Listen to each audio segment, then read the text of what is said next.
Doutora Denise Albano, que seja bem-vinda ao Jornal Centro-Sul. Mais uma vez, imenso prazer ter essa participação num espaço que cumpre essa missão de trazer a verdade, os fatos importantes que muitas vezes são encobertos pela grande mídia, e é importante esse trabalho que você e sua equipe fazem. Doutora Denise Albano, agora tem fatos que eles se sobrepõem a essa tentativa de manipular as informações, de esconder. Tem fatos que não ficam escondidos. É o caso aí dessa morte do Clériston Pereira, né, na Papuda. Doutora, um assunto que também tem reverberado nesses últimos dias é exatamente essa ação do Senado que visa tentar frear um pouco os abusos do STF. Doutora Denise, isso seria mesmo o início de uma reação a esses abusos? Sem dúvida, antes tarde do que nunca. A gente pode dizer que a corda foi muito esticada e eu diria que restavam uns fiapos para essa corda romper de vez. O ideal era que não esticassem tanto, não de fato levassem o país para um quadro de tamanho tensionamento. E o mais lamentável é que essa reação mais clara, mais firme do Congresso, em especial do Senado, só tem ocorrido após a morte de um cidadão brasileiro preocupado com que ex-condenados voltassem à cena do crime, tomassem de assalto o país, levando o país à destruição. E esse trabalhador, pai de família, temos 2 jovens órfãs, uma esposa viúva e mães, irmãos, enfim, familiares e amigos que sentem a dor da perda de um homem, como a gente pode dizer, em pleno vigor de sua vida, com alguns problemas de saúde, sem dúvida, mas aos 40 e poucos anos, que prematuramente veio a ser morto. É indiscutível que há responsabilidades aí que devem ser apuradas, diante exatamente da demonstração clara de que essa pessoa corria risco de morrer se não fosse posta em liberdade, que essa pessoa, inclusive, tinha laudos médicos, manifestação da Procuradoria-Geral da República pela sua liberação, para que pelo menos ficasse em prisão domiciliar com monitoração eletrônica, aí claramente uma responsabilidade criminal a ser esclarecida, se bem que a gente tem uma noção prévia, porque há o que a gente chama de nexo causal entre a morte e a omissão ou atuação de autoridades que poderiam ter poupado a vida e não levado ao sacrifício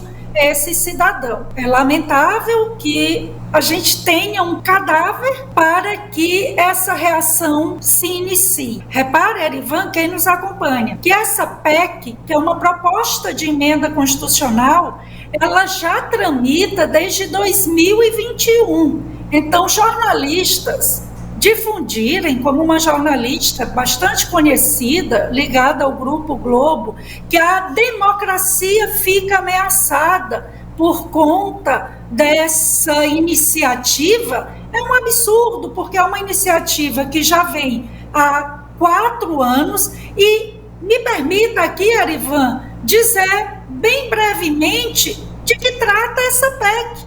O que essa proposta de emenda constitucional propõe é estabelecer prazos de vista nos julgamentos dos colegiados do Poder Judiciário, do Supremo, ao STJ, aos tribunais de justiça, para que desembargadores e ministros amigos de poderosos não retirem de pauta processos e deixem os processos prescreverem, como é muito comum inclusive, principalmente no Supremo. O deputado Marcel Van Hatten e tantos outros, mas eu fixo aqui ele, fez um discurso indignado. Ele disse, a exemplo do desembargador Sebastião Coelho, que eu considero, dentre outros que infelizmente estão aí, bastante corajosos. Os dois foram unânimes em dizer que o ministro Alexandre de Moraes está agora, além de outros abusos, com as mãos sujas de sangue. Parece que tem havido, inclusive, manifestações que deixam claro que, de fato, o Judiciário, o STF, foi quem colocou Luiz Inácio na presidência da República. E tem aqui um vídeo que está nas redes sociais. A senhora quer que a gente mostre esse vídeo agora? Importante, não é? Onde mostra que há uma espécie já de total escárnio, deboche para a população brasileira, e eles não têm qualquer peia, qualquer vergonha, limite, contenção para revelar um grande acordo que houve para eleger Lula, para fazer com que ele, nas palavras do seu vice-presidente, o Alckmin, voltasse à cena do crime. Então, temos um vídeo que circulou bastante do próprio ministro Gilmar Mendes, que, num evento público, disse que a eleição do Lula só foi possível graças à atuação do Supremo. E, recentemente, a jornalista, está circulando bastante desde ontem, a jornalista Eliane Cantanhede disse que houve uma espécie de traição rasteira e que ministros do Supremo dizem ter sido vítimas de uma traição de um ministro do Lula, o Jacques Wagner, ex-governador da Bahia, por ter votado ser um dos quase 75%, eu vi você aí mostrando, quase 3/4 aí dos senadores presentes que votaram a favor dessa PEC que limita, eu não diria limita poderes não, na verdade apenas reforça o que já está claro na Constituição, resgata para os demais poderes o que é de sua competência, definir políticas públicas, determinar aumentos de despesa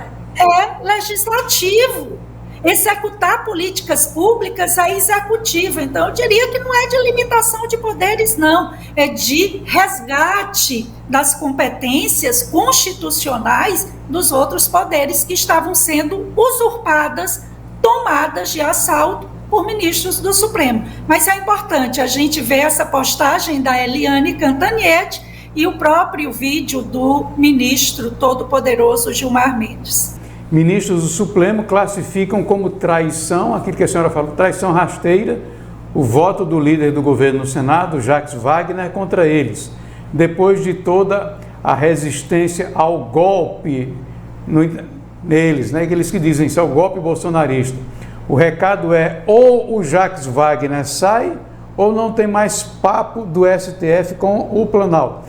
Então, doutora, parece que está havendo um consórcio entre o governo lulopetista e esses membros do STF que são alinhados com essas teses mais voltadas ao comunismo, ao totalitarismo. Perfeito, porque repare bem, só há traição entre pessoas que estabeleceram entre si um acordo, um combinado, um concerto, um conluio, um acordão. Então, como é que eu vou me dizer traída por alguém com quem eu nem converso, com quem eu nem combino nada? Então, é como eu escrevi numa rede social. Ficou escancarado, ficou revelado aí para quem tinha qualquer dúvida, não mais ter essa dúvida, de que houve um grande conluio entre o que seria o lulopetismo e toda a sua rede de apoio, gente de universidade, a grande mídia, poderosos globalistas no plano internacional e o Supremo aí endossando, como o próprio Gilmar Mendes diz, que Lula fosse descondenado e não há outra expressão. Fizeram aí, promoveram uma descondenação para, volto a lembrar, como diz o seu atual vice-presidente, o Geraldo Alckmin, para que ele voltasse à cena do crime. E aí, me permita, Erivan, quem nos acompanha, alguém disse, olhe, não houve conluio algum, veja isso que essa pessoa escreveu, ministro Alexandre, marcou @Alexandre. Veja que as pessoas acham que, por expressar livremente a nossa opinião, que entendemos sobre o que está escrito, pode mandar o xerife vir atrás, no caso de você, de mim. Aí eu até ironizei. Eu disse, olha, você esqueceu de marcar então mais pessoas? Esqueceu de marcar Flávio Dino? Esqueceu de marcar, sei lá, Gilmar Mendes? Porque é uma interpretação e a semântica ainda não foi abolida, não é o sentido das palavras, porque só há traição onde há acordo, onde há, de fato, uma concertação, um combinado entre pessoas. E aí eu ainda comentei, ora, Erivan, quem nos acompanha, se fala em traição rasteira, e ainda coloca aí o qualificativo, né? Rasteira, eu fico imaginando os termos desse acordo, né? Para chamar de traição rasteira. E no final da postagem ela ainda diz, né? Ou Jacques Wagner cai, Lula tem que demiti-lo, ou acabou o papo entre o Supremo e o governo. Aí eu fico perguntando, né? Quando eu ouvi ali, acabou o papo, e aí aquela gravação de membros de uma organização criminosa dizendo que com o PT eles tinham um diálogo cabuloso, papo, diálogo é a mesma coisa. Se houve traição rasteira, eu pergunto, esse papo era também cabuloso entre Supremo, Lula e companhia? Tristes tempos, mas nunca é tarde a reação. E a votação avassaladora a favor da PEC, felizmente, é um sinal forte, veemente, de que essa reação parece ser para valer. Mas não basta isso. E eu falo em meu nome, a TV Centro-Sul, Erivan e sua equipe não endossam de forma alguma, eu assumo essa responsabilidade exclusivamente, não há pauta mais urgente no Brasil, mais do que CPI de abuso de autoridade, até mais do que a aprovação dessa importante PEC, do que lutarmos pelo impeachment do ministro Alexandre de Moraes. É a pauta mais urgente que o país hoje tem, é tirar esse ministro, porque ele não tem condições, infelizmente, mais morais, jurídicas,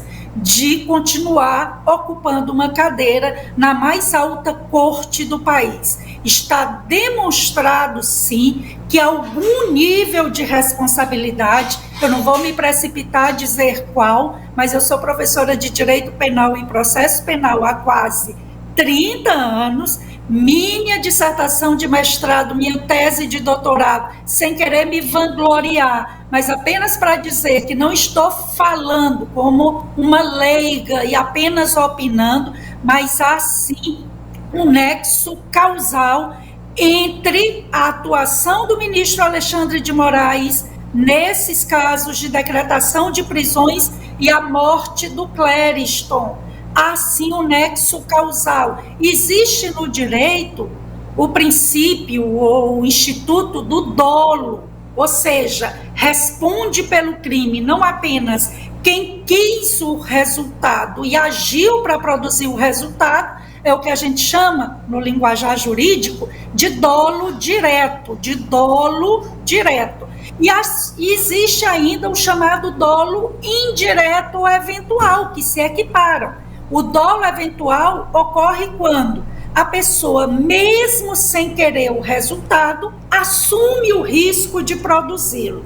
E eu pergunto a vocês, o ministro, quando se omite de conceder a liberdade ao Clériston, com parecer favorável da Procuradoria já há alguns meses, quando ignora os laudos mostrando que ele corria risco de morte, o ministro assumiu ou não o risco de dar causa à morte desse Marte? Eu já posso dizer que ele é um verdadeiro Marte da democracia, da luta pelo resgate da democracia neste país.